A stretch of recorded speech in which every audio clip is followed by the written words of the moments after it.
I was number 3. It was Hertz was number 1, Avers was number 2, and I was number 3. It was just a very slow evolution, and we just got bigger and bigger as time went on. We were told that you were trained at a great place, and it was your job to continue that whole concept and develop the next generation of orthopedic surgeons. And that's been our goal ever since. Excellent orthopedics and training and mentorship of the next generation of orthopedic surgeons.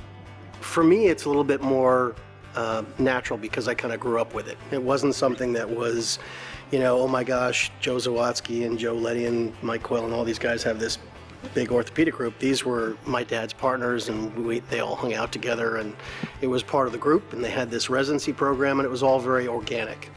The goals and ideals that they set forth that had been passed down to them, it was all about teaching residents and taking care of patients, and not necessarily in that order. And coming back and being able to be in practice with my father for, it was approximately 5 years, it was an unbelievable sort of storybook kind of experience.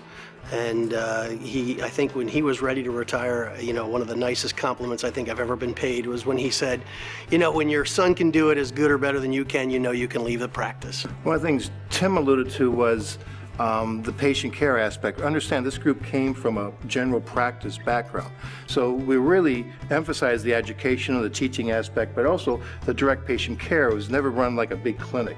It's run more like a family. I mean, I heard stories of Dr. Zawadzki seeing patients till 11 o'clock at night and his patients bringing him dinners. That was sort of the basic thrust of the group, and they all worked together. They had fun together, they chuckled together, and they both worked really hard, and that's what has been the backbone of this practice. I grew up locally in East Brunswick and then went to medical school. To be locally and have people tell you that you were really being trained by the best orthopedic surgeon that anybody knew was really a big honor, and I felt like at that time that I needed to hold up that my end of the bargain. I needed to do the best I could, and I think that's the way I've always practiced. I always tried to emulate Dr. Zawadzki and Dr. Coyle and Dr. Letty and try to be somebody that locally people will say, wow, this is the best orthopedic group that anybody can go to. Being interested in joint replacement and having joint replacement as a subspecialty, I was actually brought in to the group and recruited by some of the founders, and Dr. Joe Zawadzki specifically. Joe Zawadzki treated his patients like friends. Like, he treated them so well that even though I may be okay in terms of my technical abilities, that was only part of the practice. That was a big lesson for me. And the other side of the coin is that we really are a teaching institution, which, some patients might feel, well, are we going to be operated on by students or whatever? But really, they get the benefit of that too, because it really inspires us to keep up to date with everything if we weren't already. The way our practice is run is really different from most other private practices, where we are actually incentivized in our practice to do what's best for our patient. We are not ever incentivized to do what's best for us personally. I'm incentivized actually to send that patient to where they're going to get the best care. So if it's a knee replacement they need, I'm going to send it to Dr. Harwood. If it's a sports injury, it's a trauma patient also had a knee dislocation, I'm going to send that to one of our sports guys to do the knee dislocation.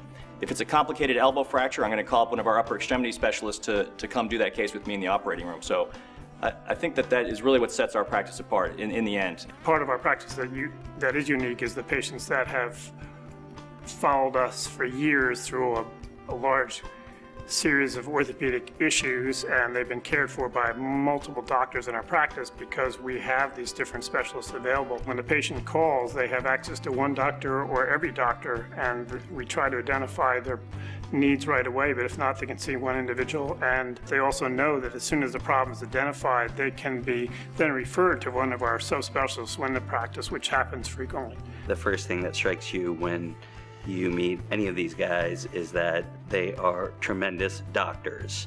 And when I say that, I mean in the old school way. They take care of their patients as if they were their own family.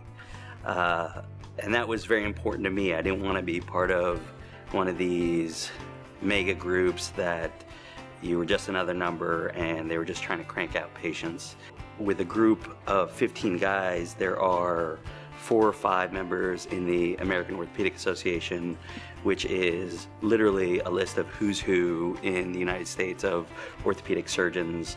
I think it compromises less than 1% of all orthopedic surgeons, but yet in our group it's 30, 35%. And these guys will never advertise it because they're just not those kind of guys. They're humble and they're hardworking, but if I was a patient, these are the guys I'd want to see. We've expanded the staff tremendously, and we've also added more physicians that have come in and are continuing to come in over the past 4.5 years that I've been there.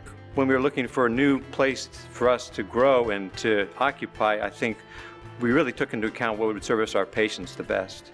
In our new building, we'll have an MRI scanner for our patients, we'll have physical therapy for the patients, and we'll have a surgery center as well, all within the same location. So the advantages to the patients are much better, and I think the comprehensive care that they'll receive from a medical standpoint is going to be much better as well. I think, certainly the patients were getting good MRI service and getting good physical therapy services and getting good surgery center services in the community, but I think University Orthopedics can do it better.